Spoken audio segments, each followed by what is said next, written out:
Why did the US Treasury recently move to blacklist a Cambodian company from America's banking system?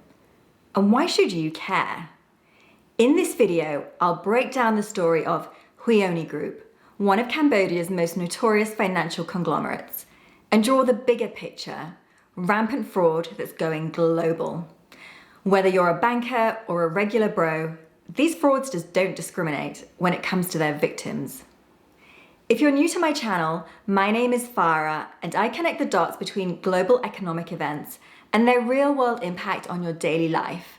I've interviewed thousands of bankers over the years in my day job as a financial journalist. Subscribe to get updates on my latest videos. The Treasury Department's Financial Crimes Enforcement Network issued a press release in May naming and shaming Cambodia-based Huione Group as a financial institution of prime money laundering concern. FinCEN wants to sever its access to the US financial system by proposing a rule under the Patriot Act, which would force US banks to cut ties. Why?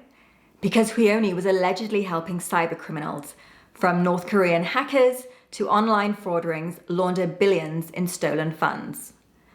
Phnom Penh, not exactly a place you'd associate with high finance. Cambodia's capital is home to Huione Group, which presents itself as a legitimate financial institution. Huione started out as an underground payment platform for Chinese gamblers that liked to visit Phnom Penh's Naga World casino.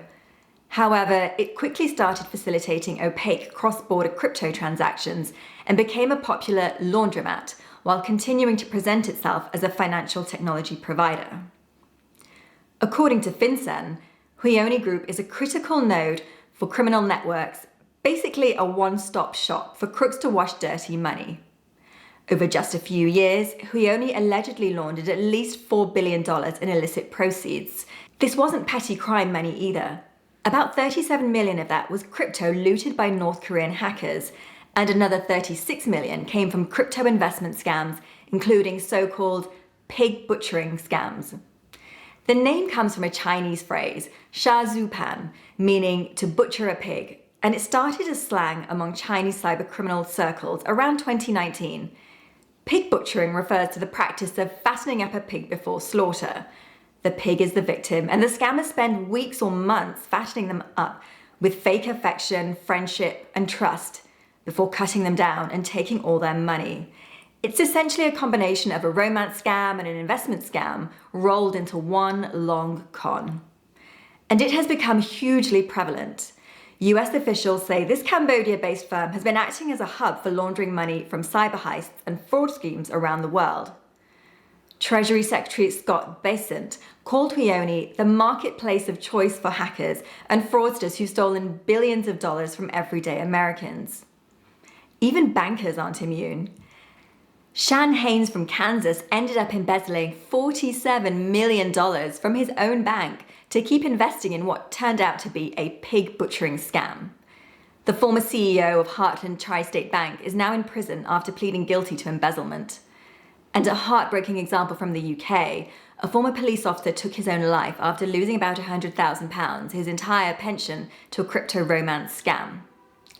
In 2023, Americans said they lost around $4.6 billion just to investment scams.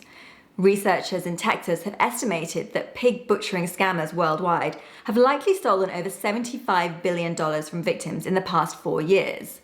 Tragically, many of the people sending those "hi dear" messages are victims of human trafficking themselves. They've been forced into scam sweatshops, often in Cambodia or Myanmar, where they must meet fraud targets under threat of violence. The United Nations estimates that more than 200,000 people are being held captive in these scam compounds across Southeast Asia. It pays to be vigilant because scammers cast a wide net.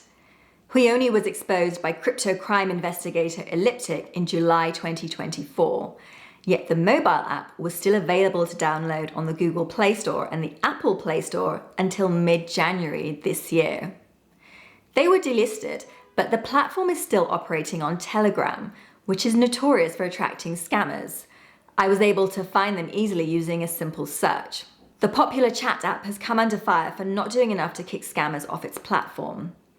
As for your bank, They may be able to reimburse you, but it depends where you live. The good news is, if you live in the UK and fall for a scam, you have a decent chance of getting your money back. Yay! If you send money to a fraudster via a typical faster payments bank transfer, your bank will reimburse you up to £85,000, as long as you weren't grossly negligent and ignored major warnings. The European Union doesn't have a mandatory reimbursement law like the UK, but it is heading in that direction. If you live in the US, however, you're not entitled to any refund whatsoever. Banks are not compelled to reimburse victims of scams. But pig butchering is so bad that the FBI has launched a campaign, Level Up, to identify and contact victims. As of January this year, the FBI has called up more than 4,300 potential victims, saving them around $285 million. And the Treasury's action on Huione is designed to make it harder for scammers to cash out and enjoy their profits. But scammers adapt quickly. We might see them turn to decentralized finance platforms or peer-to-peer transfers that are harder to police. If you would like more videos on these kinds of scams, then leave me a message in the comments section. And don't forget to like and subscribe. Take care out there.